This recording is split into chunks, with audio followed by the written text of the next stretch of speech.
I'm okay, I'm fine. Kincana, Kincana, teng neng neng neng neng. Ku menahan rasa sakit, rasa sakit. Few moments later.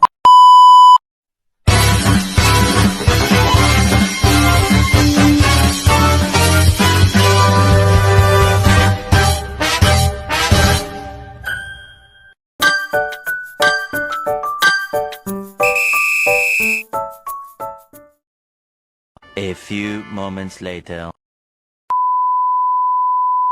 Assalamualaikum warahmatullahi wabarakatuh.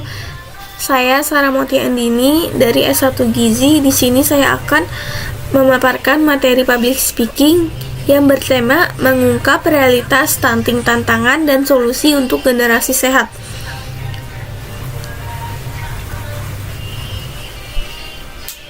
Apa itu stunting?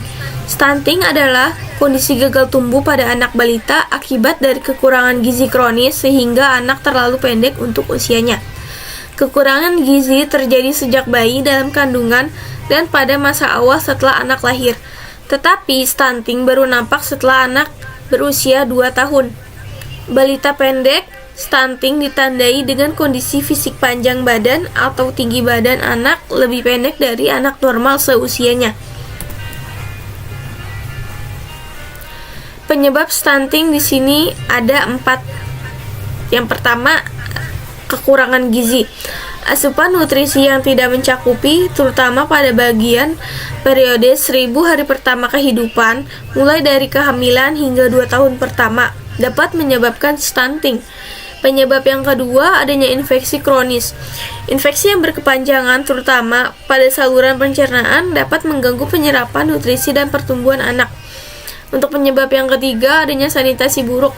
Lingkungan yang tidak bersih termasuk air bersih dan sanitasi yang buruk dapat meningkatkan risiko infeksi dan stunting.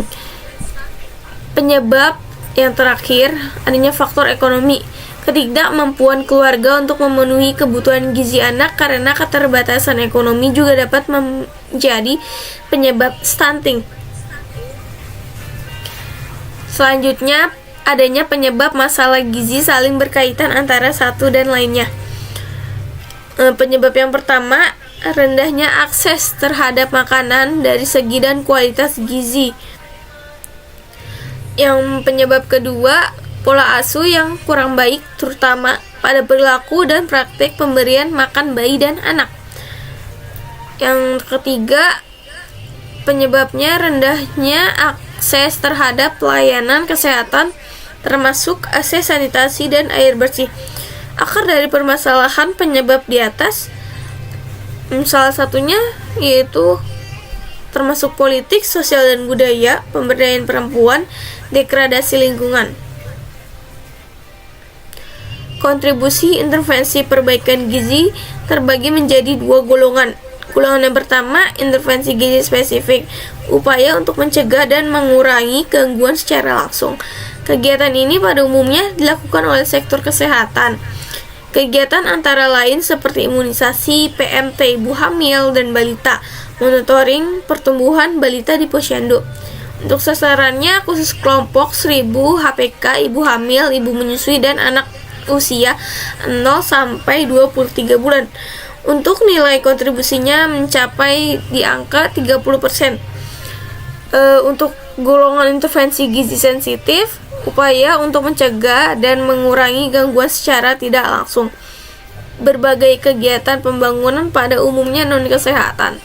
Kegiatannya antara lain penyediaan air bersih, kegiatan penyalahgunaan kemiskinan, dan kesetaraan gender. Untuk sasarannya masyarakat umum, tidak khusus untuk 1000 HPK. Untuk nilai kontribusinya mencapai di angka 70%. Dampak terhadap pertumbuhan dan perkembangan anak stunting. Stunting hanya merugikan dari segi fisik, tetapi juga memberikan dampak serius pada perkembangan kognitif anak. Anak yang mengalami stunting lebih rentan terhadap masalah kesehatan sepanjang hidup dan cenderung memiliki capaian pendidikan yang lebih rendah. Stunting memiliki dampak serius terhadap pertumbuhan dan perkembangan anak. dengan konsekuensi jangka panjang yang dapat mempengaruhi kesehatan dan kualitas hidup mereka. Beberapa dampak utama termasuk gangguan pertumbuhan fisik, gangguan kognitif dan kecerdasan, penurunan produktivitas pada masa dewasa, penyakit kronis, rentan terhadap infeksi, dan yang terakhir, cicilan kemiskinan.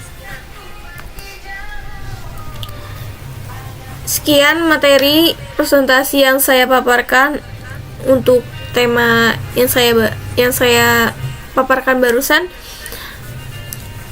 Apabila ada kesalahan, mohon maaf. Wassalamualaikum warahmatullahi wabarakatuh.